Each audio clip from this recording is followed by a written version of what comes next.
In the movie Casablanca, there's a great line that says, "Etzlenu b'Casablanca, netanu kavod lebenadam, afilu im hu lo haya benadam." The loose translation of this would be, in Casablanca, we gave a man respect, even if he wasn't worthy of receiving respect. Whilst thinking about this topic, I dug around and found some videos that have been posted on YouTube. These were made in the 50s. They're sort of educational films, I guess you would call them. And it was to educate particularly the young people of the day how to act in accordance with the social norms. Quite apart from the fact that they're in black and white, they seem a bit dated, but some of the things have changed, some haven't. For instance, they're stressing that every male should give up their seat on public transportation for a lady, should she be standing, and pretty much everyone should give up their seat for an elderly person or a pregnant lady. Men were expected to raise their hats whilst addressing a lady, or when a funeral procession went by. You see very little of that these days.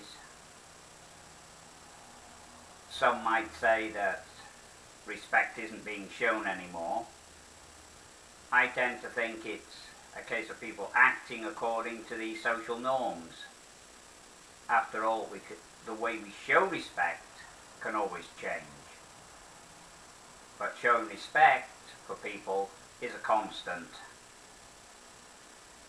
I once worked with a lady who was born in India, and she asked me my last name and insisted on addressing me with that name preceded by Mr. I explained to her that that's not necessary, we're all on a first name basis. So she decided to call me Mr. Richard. That obviously is part of the cultural norm that she grew up with, and you can't fault anyone for that. But as I point out, the social norms will change.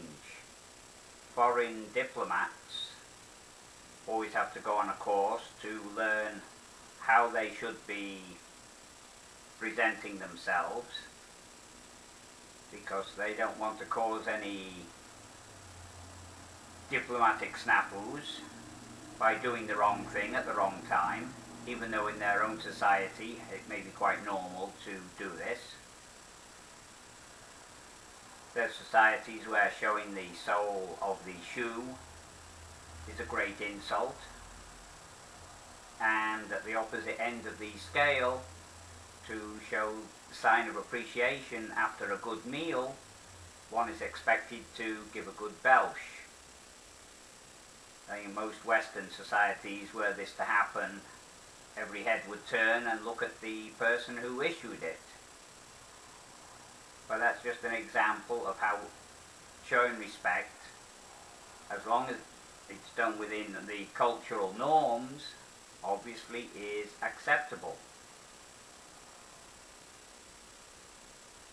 One sort of obvious thing that I don't know why it started to change was that when referring to the President of the United States, news media would always say President Eisenhower, President Nixon, etc.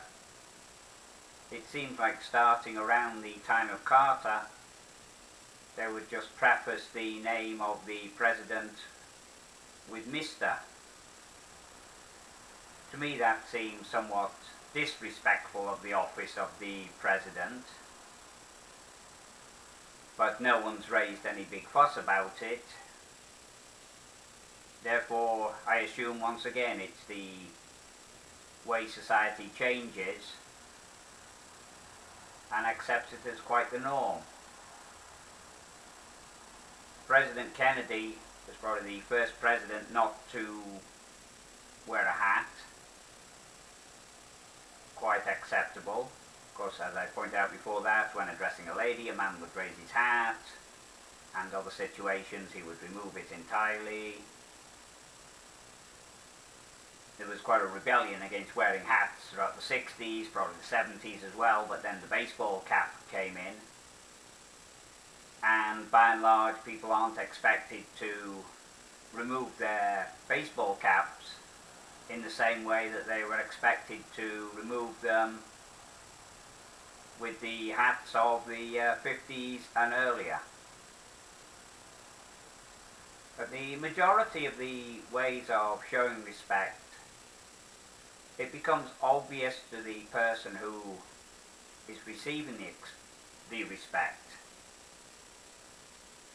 But there is other times when respect can be shown and the person who is the object of the respect doesn't even know about it. It's a combination of showing respect and not embarrassing them. And this was illustrated to me in a story one time. It's a little story about a rabbi who every afternoon would take his pupils out for a walk. They'd go into the community, see what they could do to help people, and they'd also admire the beauties of nature on the way. This always went on longer than was planned, so towards the end of the afternoon the rabbi was always pressuring them to get back. Hurry, hurry, hurry! You have to be back in time for afternoon prayers. So, much to their surprise one day, told them, slow down boys, slow down. Well, they somewhat welcomed this change of pace. Couldn't understand why. So when they got back, they asked him, why the change? It was one of those situations where they were expected to know the answer automatically. So the rabbi told them to think about it more and give him the answer in the morning. Well, come the morning, they still hadn't figured out why they'd been told to slow down. And he pointed out to them that obviously in their haste to get back, they hadn't noticed the elderly gentleman who was in front of them, who was walking along as best he could in order to get to the synagogue on time. But of course the advanced years had taken its toll on his pace. And so rather than embarrass him by being overtaken by a group of younger people, they were all told to slow down. This little story has many potential applications apart from the obvious of not unnecessarily rushing past an elderly person.